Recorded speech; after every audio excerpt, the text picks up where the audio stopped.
on va présenter un couple un peu particulier d'architectes-maires, puisque le maire est également architecte.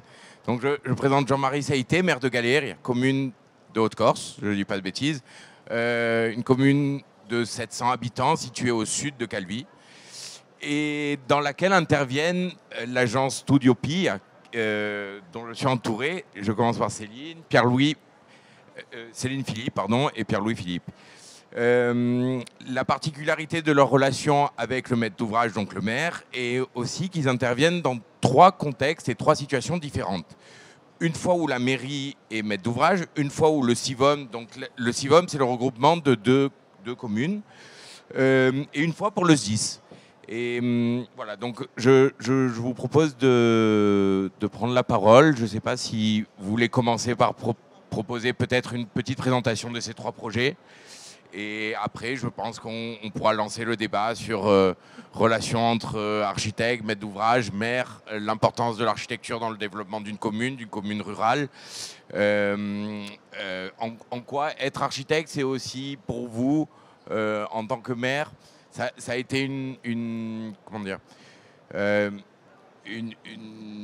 idée importante pour organiser la stratégie de développement ou de non-développement de votre commune, c'est à vous de me le dire.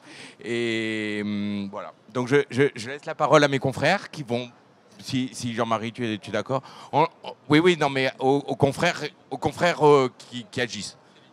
Alors, je vais commencer par présenter du coup les projets dont tu as commencé à parler.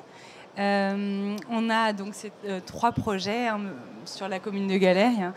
Le premier, c'est celui qu'on voit sur l'écran. C'est une restauration d'une tour génoise. Donc c'est un projet patrimonial.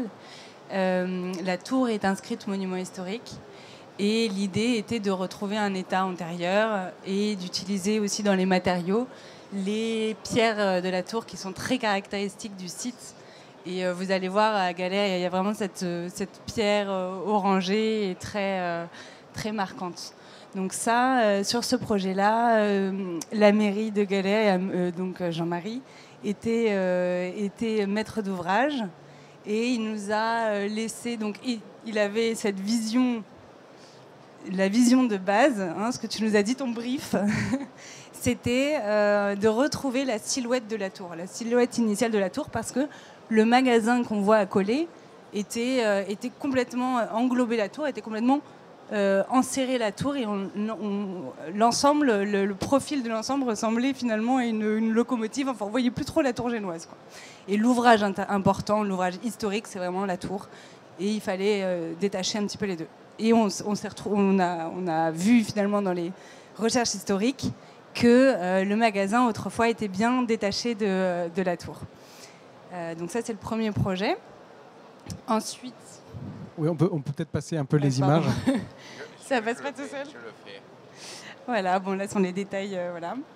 Ensuite, on a également... Bon, là, c'est les élévations. Là, on voit bien l'état actuel avec effectivement le magasin qui est collé à la tour et là, le magasin détaché. En fait, c'était collé à la tour dans les années 70. C'était une association qui s'appelait la Route des Jeunes qui était venue en vacances à Galérire et qui, en contrepartie, faisait les travaux à caractère patrimonial. Et c'est eux qui ont reconstruit en partie le magasin et qui l'ont accolé à la tour. Oui, alors on peut passer comme ça, on peut présenter d'autres projets. Alors ça, c'est le centre de secours de Galérire. Donc c'est le maître d'ouvrage, c'est le SDIS, SDIS 2B. Donc là, notre maire intervient en qualité de responsable de sa commune et non en tant que maître d'ouvrage. Et à ce sujet, il avait aussi en fait une responsabilité, ce qui était la responsabilité de la garantie d'avoir un paysage qui est préservé, parce que c'est un site où il n'y avait pas grand-chose, il n'y avait pas d'habitat. C'est une vallée assez remarquable avec un pont génois. Et nous, notre devoir en tant qu'architecte, c'était quand même d'avoir on avait cette responsabilité d'avoir un objet qui fonctionne, qui ne le dénature pas, malgré l'importance du programme et de l'impact volumique demandé, puisque un centre de secours, c'est aussi des garages, donc une partie remise véhicule, on demande une certaine hauteur minimale. Et donc, en fait, par deux biais, on a voulu conserver, par deux biais, on a voulu avoir un impact minimal. Et donc, c'était un travail sur la matière. Donc, on s'est rapproché des teintes, des roches qu'on a récupérées sur site. Donc, ocre, c'est de la rhyolite rouge. Donc, on a fait un travail sur la matière, sur le béton. Et ensuite, en termes d'implantation, on propose un bâtiment qui est semi-encaissé, donc ce qui permet de réduire l'impact, au moins de moitié sur une partie du bâtiment et un peu plus sur l'autre, donc avec deux accès, un accès piéton en haut, je ne sais pas si on le voit, et un accès véhicule en bas. Voilà.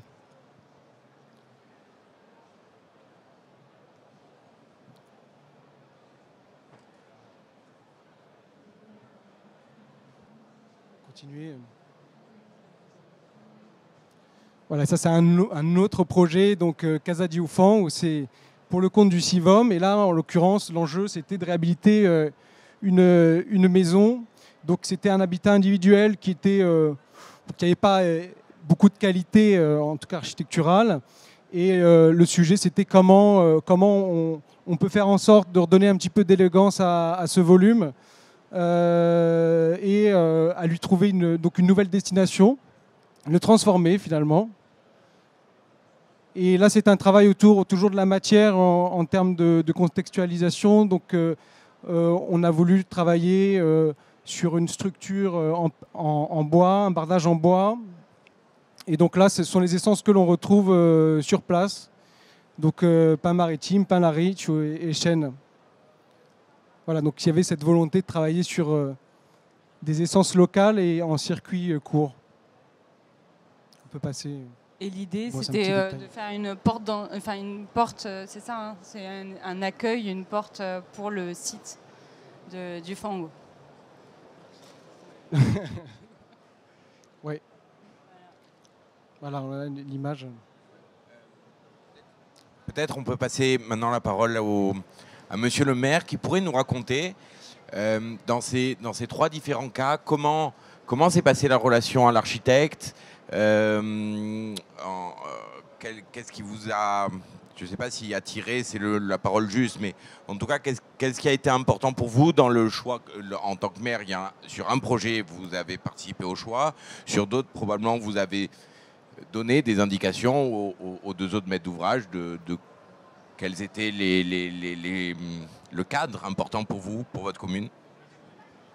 En fait, on avait ces trois projets, ils ont tous les trois un caractère patrimonial fort, dans le sens où il y en a un qui est voué à la protection de l'environnement, celui qu'on voit en ce moment, un qui est lié au fait de pouvoir continuer à habiter dans une région avec des moyens de secours, et le troisième qui est à la fois le témoin d'une histoire, et d'une histoire valable pour toute la Corse, qui sont les tours qui font le tour de la Corse, mais aussi une histoire située, puisque le magasin était lié à l'exploitation de la plaine du Fang. Donc trois projets clairement patrimoniaux, une stratégie communale de mise en valeur, et là je vais emprunter une phrase à la présidente de l'ordre régional de Corse qui dit qu'il faut absolument lutter contre l'amnésie géographique et l'amnésie patrimoniale ou culturelle. Et donc effectivement c'était bien le but. Alors les architectes là-dedans c'est quoi? Les architectes c'est une vraie plus-value. Ça veut dire que, pour un maire architecte, ce qui est compliqué, c'est de ne pas faire l'architecte quand il fait le maire. Mais une fois que ça s'est posé, ça va mieux. Et donc après, Céline l'a dit, moi j'étais convaincu sur la tour qu'il fallait revenir à l'état d'origine, parce qu'il y avait une reconstruction à faire, une récupération patrimoniale. Il y avait une façon de redonner une vraie continuité à l'histoire et de supprimer cette rupture qui avait été le rajout. Sur la Casa di Ufang, résidence secondaire construite sur les bords du Fang, en zone inondable. Donc, le témoin d'une histoire du développement de la Corse des années 70-80, où on a fait pas mal de bêtises, et où aujourd'hui, l'idée, c'est de faire du rattrapage. Et l'idée, c'était que symboliquement, ce bâtiment, qui était un bâtiment qui avait tendance à énerver un peu, bah, c'était mieux de le valoriser et de refabriquer quelque chose de positif plutôt que d'essayer de s'en débarrasser. Et donc l'idée, ça a été ça. Et là, eux, ils ont fait un travail absolument remarquable sur la qualité, sur l'amélioration du bâtiment, sur la transformation du bâtiment, et notamment sur le rapport au paysage. Et le rapport au paysage, très clairement, dans les 3 projets, il est extrêmement présent. Sur la tour, bien évidemment, parce qu'elle est sur la bosse de la tour et qu'elle surplombe d'un côté le delta du Fang et de l'autre côté la mer. Sur la rivière, parce qu'elle est sur le rive du Fang, à côté du pont Tébec, un endroit emblématique de la vallée du Fang, qui est une vallée qui cumule énormément de protection. Et le 3e endroit, qui est l'embranchement du pont de Saint-Arcade, qui est un endroit particulier parce que c'est un endroit qui a aussi un niveau de protection très élevé, mais qui n'est pas forcément vu comme un endroit complètement emblématique. C'était important que, se saisissant d'une contrainte technique et fonctionnelle qui était l'idée que la caserne de pompiers devait être faite à l'embranchement de la route territoriale et de la route qui menait au village de Galère et à la commune de Mans, c'était l'idée qu'à cet endroit-là, on devait faire un bâtiment qui serait patrimonial. Alors, pas patrimonial dans le sens d'une restauration, mais patrimonial pour demain. Ça veut dire qu'en faisant la caserne, ils ont fabriqué un bout de patrimoine pour demain. Et ça, c'était vraiment quelque chose de très important pour nous. C'est là qu'on les applaudit. Moi, j'aurais peut-être une question à vous poser, monsieur le maire, qui a à voir, bien sûr, avec le sujet dont on parle, mais qui est peut-être un peu décalé. Vous êtes architecte et maire. Est-ce que c'est peut-être aussi un endroit, le domaine politique, où les architectes, vous avez fait ce chemin-là, vous pensez qu'on a une place, peut-être un peu plus est-ce que nous ferions de bons maires? Est-ce que architecte, voilà, je précise ma pensée, est-ce qu'architecte ne serait pas la formation idéale finalement pour être maire? Alors, on déplaise à monsieur Rocky qui est ici et qui est médecin. Ouais. Non, les médecins, ils ont d'autres qualités comme maires, c'est qu'ils ont un rapport intime à une grande partie de leur population. Et à ce titre-là, ils sont importants parce qu'une commune, c'est pas seulement des bâtiments, un paysage, c'est aussi les gens, les hommes et les femmes et les hommes qui l'habitent. Les architectes, on a un avantage, certainement, sur une vision à long terme, sur la capacité qu'on a de se projeter à partir d'un paysage en se disant comment il va se transformer et à être capable aujourd'hui de se dire bah, si on continue comme ça, il va se transformer comme ça, il va devenir ça. Et ça, c'est pas forcément souhaitable. Donc là, on a effectivement une possibilité de rendre service à l'ensemble de la collectivité par une vision qui est un peu, je dirais, en avance, en tout cas sur la partie aménagement. Ça ne fait pas tout. Un maire d'une commune rurale, et je ne pense pas que mon confrère va me contredire, c'est 90% de choses qui peuvent sembler être des petits problèmes. Et Galère, il y a une commune beaucoup plus petite, elle fait que 380 habitants, tu m'en as attribué 700, c'est gentil, mais je ne les ai pas encore. Pour autant, peut-être que le développement un jour le fera. En été, il y en a bien plus. Mais c'est des problèmes de quotidien, c'est des problèmes sur lesquels, que tu sois, peut-être que les médecins sont un peu plus en avance que nous là-dessus, que tu sois architecte, ingénieur, enseignant, machin. Voilà. Par contre, sur les questions de vue à long terme, oui. Et alors là, pour le coup, moi, j'engage tous les confrères à prendre cette responsabilité-là, très clairement, qui rentrent dans les conseils municipaux, qui fassent entendre la voix des architectes, qui expliquent à quel point le patrimoine, c'est important, à quel point on a l'obligation, nous, de laisser un patrimoine, une trace, un peu... Il y a une très jolie phrase, c'est le serment des Athéniens. Quand ils étaient élus, les sénateurs athéniens, ils disaient, le serment, c'était « je promets de rendre Athènes plus belle que vous ne me l'avez confiée ». Ben, c'est pas mal. C'est pas mal pour un territoire d'arriver à faire ça, et c'est bien de le faire pour un village. Félicitations.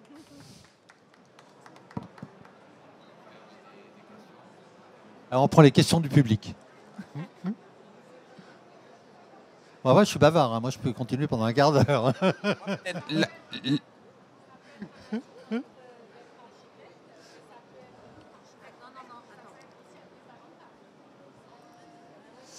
Être un désavantage ou un inconvénient? Il faut se fixer une règle claire. La première, c'est que moi, je me la suis fixée. Je ne construis pas sur les territoires que j'administre, déjà. Même si la loi me l'autorise, je ne le fais pas. Je pense qu'on ne peut pas être jugé parti et qu'il faut très clairement serrer les choses. Après, ce qui est un peu compliqué, et tu as raison, et où ça peut être un inconvénient, c'est que quand tu es architecte, tu es architecte. Ça veut dire que... Alors, mais ça, moi, je ne peux pas y répondre. C'est eux qui peuvent y répondre. Eux, ils peuvent répondre en disant, est-ce que je les ai... Est-ce que j'ai été pesant sur le projet ou est-ce qu'au contraire, non, ça a été... Alors, je pense qu'ils ne vont pas oser dire du mal parce qu'il y a du monde et que je suis là. Donc, mais ils le feront peut-être après, ouais. Il faudra faire une deuxième interview. Après, ils vous en parleront à part. Moi, j'ai peut-être une question. Dans le dispositif que l'on prône au niveau de l'ordre des architectes, un maire, un architecte, justement, dans ce dispositif-là, comment le maire voit les choses sur d'autres communes, de toute façon, et avec ses confrères élus. Et vous, peut-être, vous pouvez être témoin aussi du rapport que vous avez dans le rôle un maire, un architecte, comment vous travaillez avec les architectes et quel apport ça a sur votre vision.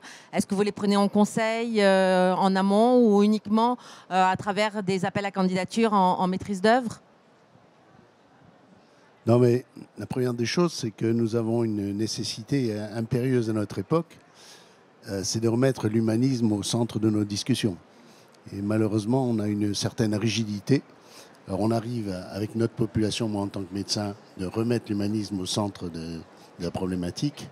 Mais on a besoin de l'architecte pour retrouver, je l'avais déjà dit la dernière fois, on parle beaucoup de la nécessité de la beauté, mais nous on va leur confier la beauté de la nécessité. Et par là, on va à nouveau remettre l'humanisme au centre des problématiques et rendre les choses beaucoup plus supportables pour nous.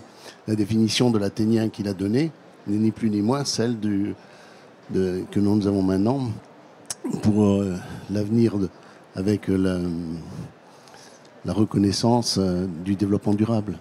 Le développement durable était déjà athénien, d'après ce que j'ai entendu là. Donc on retombe à nouveau sur le principe de remettre l'humanisme au centre. Et donc le médecin, le maire, nous avons besoin de l'architecte.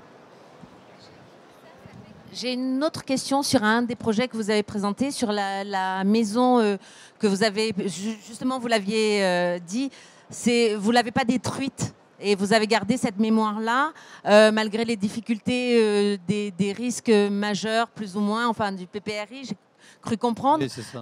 Et je trouve ça intéressant de ne pas avoir démoli le bâtiment. Mais est-ce que vous pouvez nous en dire plus sur ce projet ?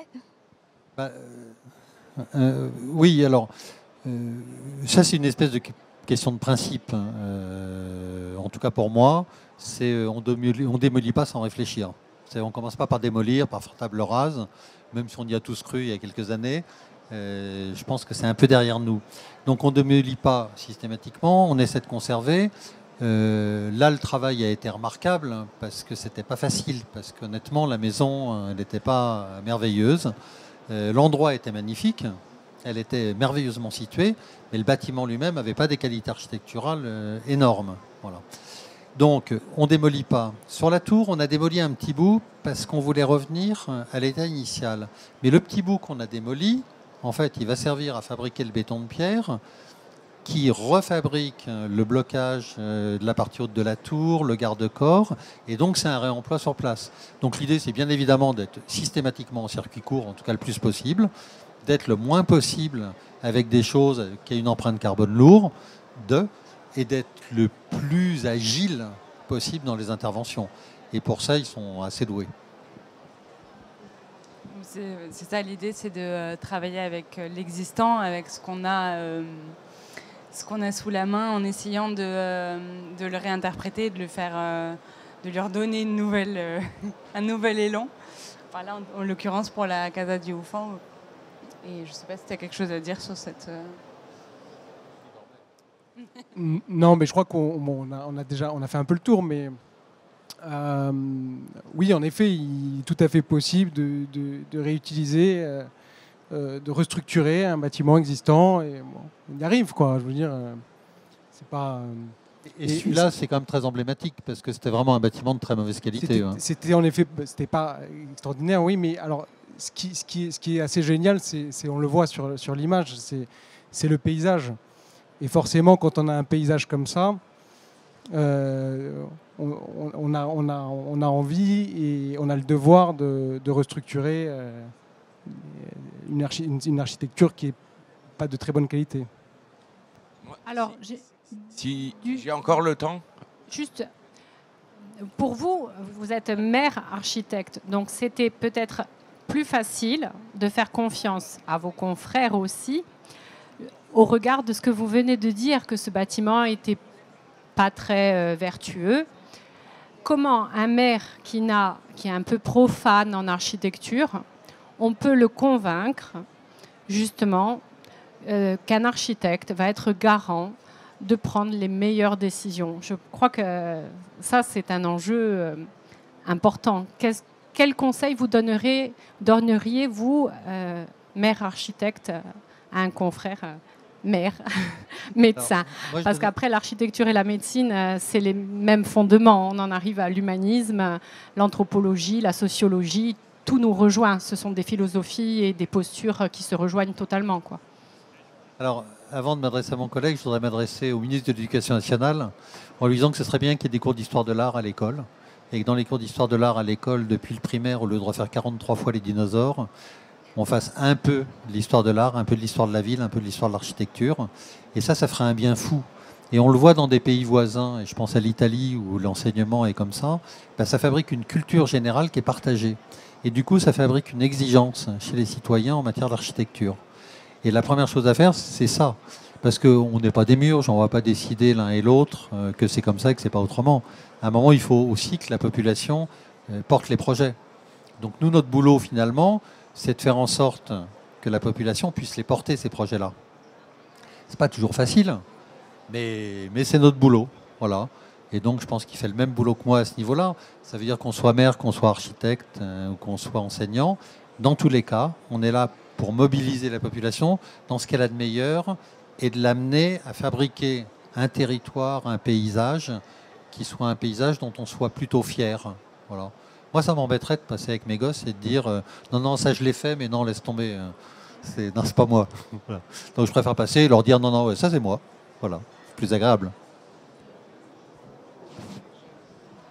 Il y a peut-être une question que j'aimerais vous poser au sujet du patrimoine. Alors, je voulais préciser que Céline, de manière très modeste, ne l'a pas dit, mais elle est architecte du patrimoine. Donc, l'agence, le Studio Pi, a cette originalité, si on peut dire, qu'ils sont architectes, on va dire, comme les autres, comme nous autres, mais également architectes du patrimoine. Et donc, c'est probablement ça aussi qui informe la dimension, la sensibilité pour le patrimoine et pour la préservation de celui-ci et pour son travail. Justement, à ce sujet, monsieur le maire, sur la question du patrimoine, ce que je trouve intéressant dans les différents projets qui sont ici présentés sur votre commune, c'est qu'il y a une idée d'un patrimoine actif. Tout du moins, j'ai l'impression que vous n'êtes pas dans une dimension muséifiante du patrimoine, mais le patrimoine comme mémoire, mais aussi comme élément de la construction du territoire d'aujourd'hui, de demain. Est-ce que je me trompe? Non, pas du tout. Et puis, le patrimoine, c'est quand même globalement ce qui va lier les gens sur la commune. Il faut fabriquer une culture commune, un vocabulaire commun. Et c'est le patrimoine qui fabrique le vocabulaire commun. De la même façon qu'on a une langue, à un moment, on a un vocabulaire culturel commun. Et ce vocabulaire, on le fabrique avec ça. Alors, la question, c'est de faire un vocabulaire ouvert. Ça veut dire que c'est vraiment ça la vraie question. C'est de se dire, si on reste que sur du patrimoine existant et qu'on le muséifie, c'est un patrimoine fermé qui appartiendra à nos ancêtres et qui appartiendra à ceux qui pensent qu'ils sont dans la lignée, dans l'histoire, dans je ne sais pas quoi, et qui va être excluant. L'intérêt, c'est de faire un patrimoine ouvert. C'est de faire un patrimoine qui permet de récupérer une maison des années 60 qui est très moche et d'en faire un espace partagé. C'est de récupérer une tour construite par Gênes et un magasin construit un peu plus tard et de les réhabiliter, de le fabriquer et d'en faire un espace visitable, ce qui n'était pas le cas avant.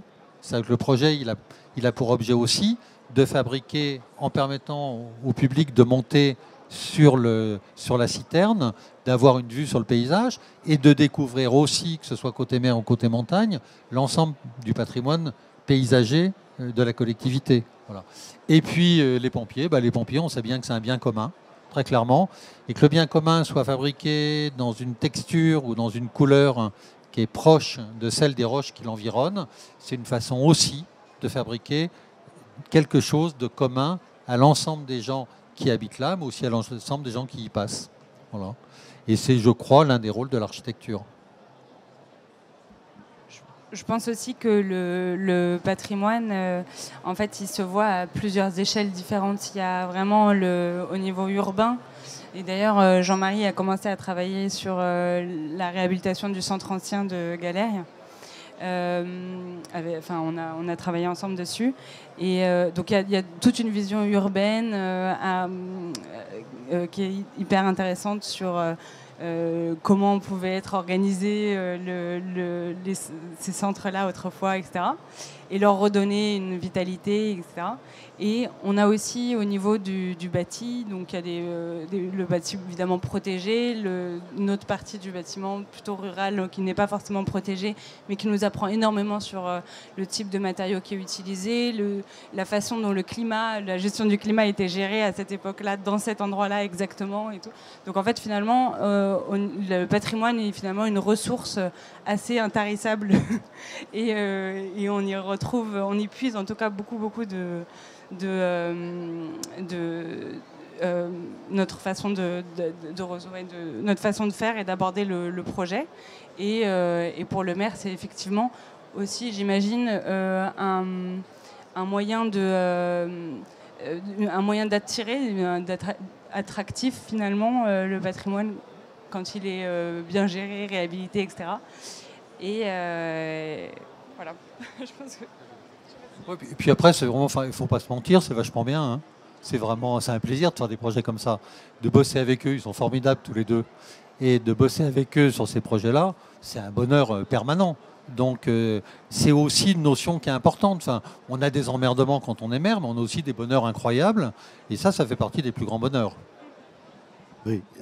Pour reprendre notre discussion de tout à l'heure, lorsque nous avons une population qui désire se tourner vers la mer, qui refuse le repli stratégique, mais qui a envie de pouvoir développer ses activités vers la mer, avec un aspect centraliste, sclérosant au niveau normatif, est-ce que les architectes ne peuvent pas nous venir en aide, tout comme il y a des centaines d'années, on a pu faire à Venise, New York, etc., avoir une population qui dit, malgré ce qui se passe, les événements climatiques actuels, est-ce que vous pouvez nous venir en aide pour qu'on puisse envisager ces défis, ces challenges et tourner notre activité que nous voulons et se tourner vers la mer avec les autorisations, parce que c'est pas normal qu'une population ne puisse pas venir l'avenir qu'elle a choisi. J'ai pas vraiment de réponse à... Enfin, je sais pas si ça appelle une réponse, votre commentaire. On n'est pas député, hein, on est simple architecte. Ça, je crois que... Oui, mais je crois que ça, c'est quand même des... Comment ? J'ai pas compris. Qui a fait Venise, qui a fait New York, beaucoup d'architectes. Mais dans ce que vous dites, je crois qu'il y a une question qui est sous-jacente, qui est importante, c'est probablement renouveler notre art, notre exercice, notre métier, notre profession au jour des grands questionnements qu'on se pose. Alors sans rentrer dans tous ces mots valises qu'on connaît, le développement durable, enfin, toutes ces choses-là, mais qui sont des évidences, et on le voit là aujourd'hui avec les épisodes de pluie dans le nord de la France. Mais je crois que des exemples de projets comme ceux qu'ont présentés Pierre-Louis et Céline me semblent être, tout du moins à mon avis, des réponses contemporaines, raisonnables, pertinentes dans le choix des matériaux employés, dans l'intégration aussi, dans l'intégration au contexte urbain. Et je pense que c'est un travail extrêmement inspirant pour nous tous. Et donc félicitations au maire pour le choix des talentueux confrères et félicitations à eux pour leur travail. Merci. Je vais juste rajouter une chose, c'est que je pense que le rôle du maire, enfin nous, hein, c'est ce qu'on pense, le rôle du maire est aussi, et ça tu l'as très bien fait, d'arriver à communiquer sur les projets. c'est-à-dire donc d'abord en conseil, bon, de toute façon c'est obligatoire, en conseil, et aussi d'expliquer le projet pour que tous les administrés, la population comprennent ce qui arrive, le projet qui va arriver. En fait, il y a toute une éducation et un maire porteur de projet, un maire qui a vraiment qui est assez fédérateur, qui arrive à bien porter son projet, à être moteur du projet. Pour nous, c'est hyper important. C'est vraiment un rôle, en tout cas, à jouer pour les maires, je trouve. Bravo, tu l'as bien fait.